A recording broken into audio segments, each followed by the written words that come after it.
Hi, it looks like we're on our last video topic on policies and guidelines regarding delinquency. Most of them are regarding delinquency. You could categorize drug testing some other way, but anyways, we are on the last one. We want to talk about and look at apartment inspections.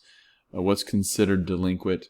What are the procedures regarding apartment inspections? What are we looking for?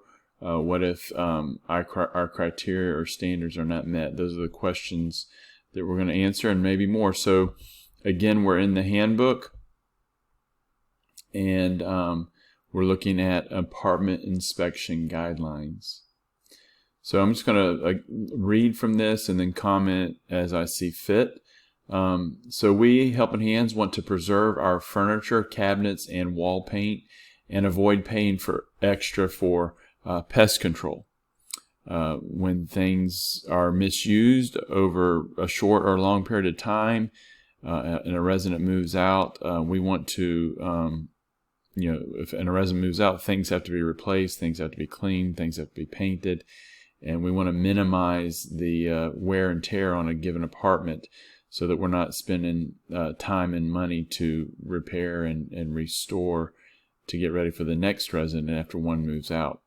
And so historically, we've had some problems with apartments not being kept clean and not being well taken care of. So that's why we see these guidelines. So keep these things in mind. So please make sure that you are maintaining and cleaning your apartment by regularly. And what do we mean by regularly? Weekly, as the need arises. You're not going long periods of time without cleaning up, soiled things, or clutter and so forth. So you're going to kind of have to define what regularly means, whether that's 4 days a week, on the weekends. Just keep in mind, as we all should know, that when you pick up after yourself as you go, when you clean up after yourself as you go, then things don't get so out of hand and accumulate a large a bunch of stuff to have to clean up at the end of the week or something. So just be mindful to be clean and clutter-free the best you can. Clutter-free is a challenge in a 2-bedroom apartment, depending on how many kids you have and so forth.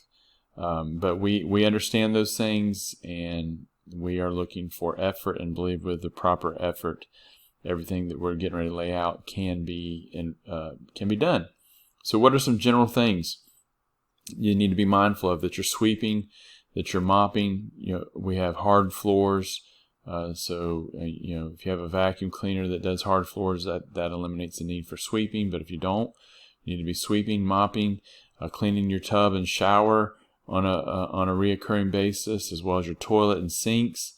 Make sure you're wiping down cabinets after meals and food prep, and any spots that may get on the walls or the counters, wipe them down. Limit where you eat. Notice there where it's in the underline, I'm looking at it. Limit eating locations to the kitchen and the dining room, while greatly limiting the amount of eating on the couch and in front of the TV. People are going to do those things, but we don't want a large accumulation of food crumbs in the couch that attract roaches and so forth. So keep, just don't have a habit of eating all your meals in front of the TV. Eat at the dinner table, and keep the eating in front of the TV a minimum. And then even more so in the bedrooms, you shouldn't be eating in bedrooms, except maybe on rare occasions when you or your child is sick, for a day or 2 days or however long. Okay, so that's generalities. I'm looking at the next paragraph. To ensure that each apartment is being properly maintained and clean, we conduct monthly inspections of each apartment. When inspections are scheduled, we will let you know the day we will be coming for inspection. Okay, so there's no surprises. We'll be going through all the rooms. You'll know in advance. And these are some of the things that we're going to be looking for. Okay, so these are also habits that you need to develop. The way that where you keep your thermostat. Okay, as you know, I'm not sure where you're at in the point of orientation, but you most likely know that within your utility bills, the cost of utilities is in your rent. You're given a $200 allowance. Anything that exceeds $200, you pay that balance yourself. But we don't want you to be living frivolously and not take into account the electric bill. So, adjust your thermostat where you can sleep comfortably at night. When you wake up, turn it back to, at least 74 when you're out of the house for, extended point of time or length of time, like at work. Change your thermostat to 76 or more. Okay. Outside lights, especially, it's easy at the Cascades to leave some outside lights on because you got 3 sets of switches right there by the door. But be conscientious to keep the outside lights off when they're not needed, in the day and even at night when you're not going back and forth. All lights in and outside of the home must be turned off if the resident is not home. If you leave a room, turn the light off. Okay, there's no need to have a light on if you're not going to be in there, unless you know you're coming right back in, obviously. But turn your lights off, please. The apartment must have clean floors. The sweeping and the mopping that we talked about earlier. The apartment must have a minimum of clutter and accumulated items that aren't organized, within an assigned place. So, if you've got a lot of loose things, get with us if you need some help with organizing, having a place for everything, shelves, tubs, and so forth, but minimize the clutter. No food should be left out in pots on tables or outside of fridge and containers for an extended time, especially when we come for apartment inspections or anything. I mean, it shouldn't be a habit. Put your food away, clean your pots, your table, and so forth. All counters, down here to the third to last bullet point, all counters, cabinets, floors, and walls should be free of crumbs, spills, and stains. Loads of wet wash should not be left in the washing machine for an extended amount of time. Again, at the inspection, we shouldn't find wet clothes in the dryer or in the washing machine. Dryer lint should be removed when finished with the drying cycle. There's several reasons for that: efficiency, probably even safety. But yes, it said should be removed when finished with the drying cycle. In other words, every time you use the dryer or finish using the dryer.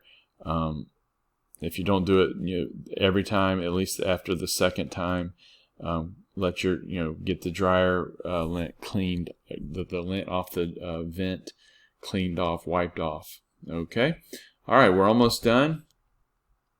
What happens if the inspection does not meet the criteria of these bullet points that we just talked about?